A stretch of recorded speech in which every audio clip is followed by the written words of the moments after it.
sometimes you see your players play and you're like, I can do that better.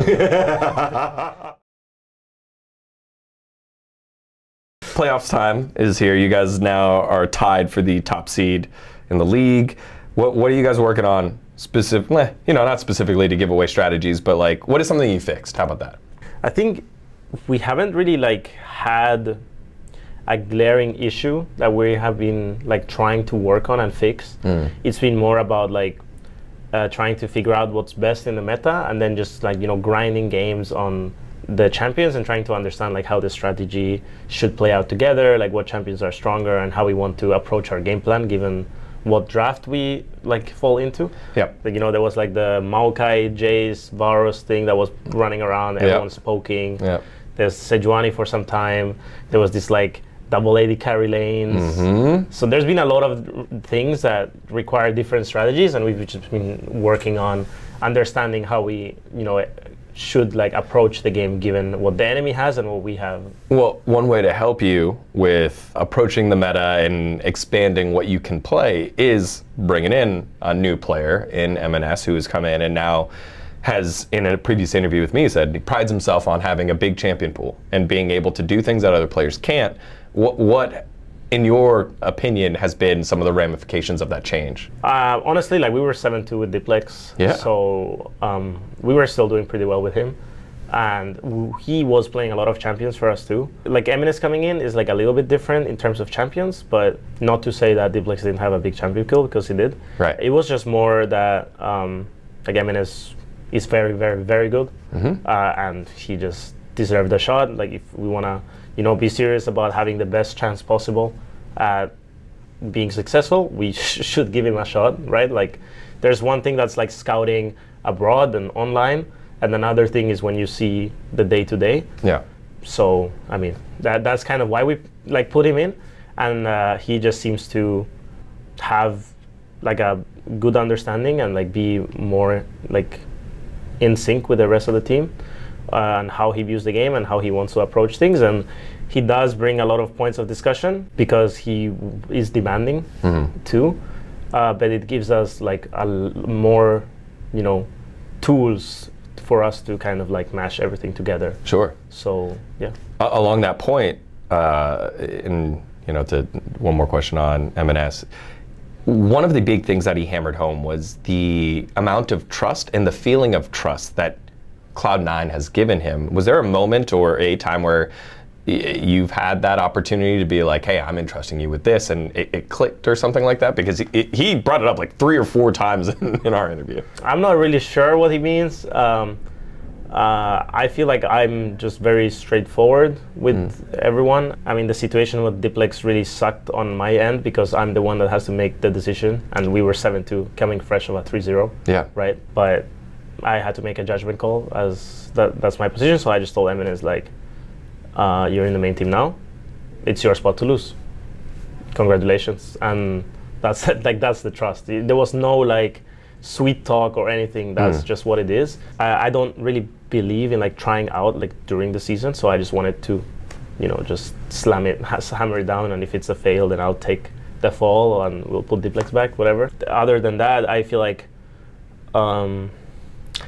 you know, I've gathered quite a lot of experience over the years, and I was, so to say, well, I don't know, what toxic is now is not the same as what it was 10 years ago. Sure. And I was very toxic 10 years ago. So, you know, I can work my way around like how he thinks in certain ways, which he hasn't really shown that side of him really. Sure. But we felt confident as a staff that we'd be able to deal with whatever, you know, given what we've already seen of him in Academy and how he'd worked with Academy. And, you know, also our players are very good about staying mindful and present and not letting, you know, emotions take over. So just work. Yeah, I mean, I wasn't too concerned in that sense. It felt like this was a move that was surrounded by stability. You know, stability in the top lane, you know, stability in the jungle. Zven has been a consummate pro, and Berserker is building off of, you know, his first and best supported year as a pro and one of the best players in the league. It allows you the freedom to make a move like that. Was that part of the thought process that was there? Yeah, I mean, I don't know to what extent you can calculate things, but the feeling was that it was right to try, and that's what we did. In terms of trust, I think giving him the news and telling him that, you know, like he's in it right now, like he's in to, you know, do his things, and that and just being, I don't know, like open to listening to his side of things and understanding that we also have a side to, like, different point of views, and that he's expected to listen to both. And I think just the fact that he's in the main team also humbled him down a little bit. So yeah, I think, I mean, I'm not really sure what he's talking about, the trust thing, but he has our trust, don't get me wrong. Yeah, I wanted to make sure he wasn't like playing off what trust thing. He was just saying it is nonchalant, it's casual, it's just expected. I was listening to Euphoria podcast today, and they had Upset on there, and they brought you up. They're like, wow, this, you know, Upset, one of the best players since, you know, one of the most dominant bot lanes since the Zven and Mithy bot lane. And it got me thinking how it is for you to see now your former bot lane partner now at support playing a role that you used to play, and how they're now one of the most, if not the most, they were last year, dominant bot lanes in the league. Like, what is that like, seeing, like, I used to do that, I don't know if I could do that anymore, but it doesn't matter to me, but I know what those heights are, and like how proud of you are of Zven and Berserker achieving that. I guess, like, specifically to Zven, I don't really like have that, you know, like I'm like here looking at myself coaching Zven, and like, you know, I don't have like all that feeling. And this is more like a day-to-day thing where he's a very like grown-up professional that is good at his job, and I'm trying to help him and encourage him to be better. And I know who he is and how he really works as a person, and he knows the same about me because we've been working together for like I don't even know how long. So it's easy to like kind of get to him, and the same likewise, right?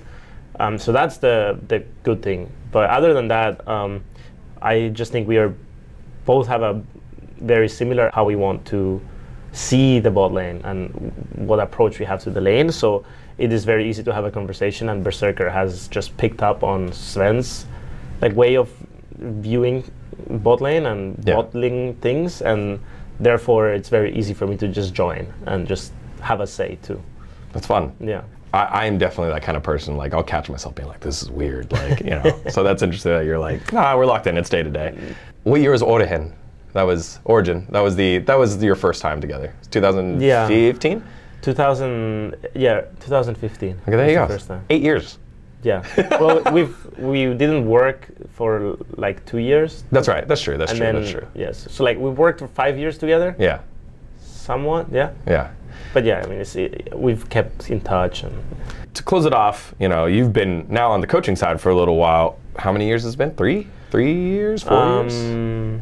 Since 20. I just think in years because of like the seasons, right? Yeah. Thing is, this is my 4th year. Yeah. 4 years of coaching now. Yeah. To go from being kind of like a you know, talkative, demanding support to now a coach that's leading a team. How have you grown from year 1 of coaching, I guess the transition from player to coach, to now where you're at now, 2023, you know, right before your next playoffs in spring? Well, I think it's been a pretty hard transition, actually. I don't think it was just like a 1 year thing. I didn't really retire in like my best terms. I thought it was best for my career to retire when I did. Yeah. But it wasn't the best. Like, I still wanted to play, you know? See, I always wonder this. Like, do players... Yeah, I still wanted to play, and I wanted to take a break. Okay. But I didn't want to, like, I didn't want to play, like, spring next season or something. But I wanted to take a break. And at the time, it was not, like, so accepted to take breaks. Like, it would sound like, oh, my God, you're taking a break. You're like lazy. 26, and you're going to take a break. Like, you're never going to get picked up. You know, it was, like, kind of... The stigma. The stigma. So the transition wasn't natural. I feel like I haven't really been, like I feel like this year feels the most natural out of the 4. So it's not been like, and even now I still don't necessarily, I mean, I do think that now I'm fully transitioned. I'm just like still, you know, learning and getting better, but yeah, it's been rough for sure. I like it though. Like I knew I was gonna like it always. It's just sometimes you see your players play and you're like, I can do that better. And especially when you're fresh off playing. Like now I'm like not good at league, so it's just like now I just have to be realistic, you know. But yeah, once like especially the year you come off being a pro. Oh yeah. You know, and you're just seeing other people play, and you're just like, guys, like, I mean, if you want, I could just play and do whatever shit you guys are doing. Yeah. But you know, it's gradually gotten better. You used to be toxic, right? All right, man. Those are all the serious questions. I think to close it out, I've been asking everyone, what is your favorite burger joint in LA? What team are you on? Because there's teams now. People are voting. There's teams. Okay. Yeah, people have been voting like.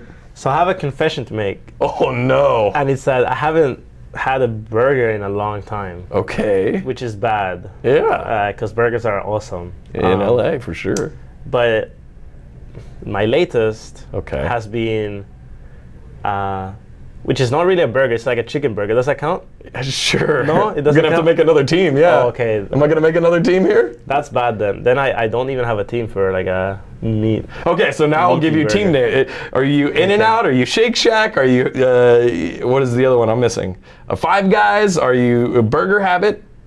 No, I haven't ordered from any of those places. Oh I haven't even, my gosh, it's been like years and years. Then give me your chicken burger. What is your chicken burger? Like, dude, like the Dave's Hot Chicken.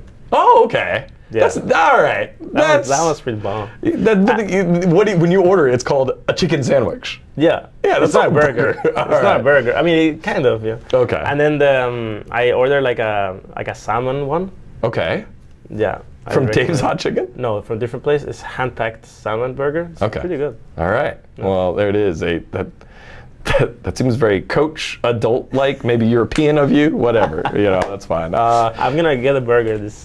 You've inspired me. I'll get a burger this weekend. Yeah. I mean, you know, we'll run it off at Soccer Fan. Mithy, everybody, fresh off the win here, heading to playoffs. Again, thank you so much for your time. Support him on his handles. Support Cloud9, and of course, for more esports content, subscribe to D9 Esports. Thanks again, man. Appreciate you. Thank you. Yeah. All right. Easy.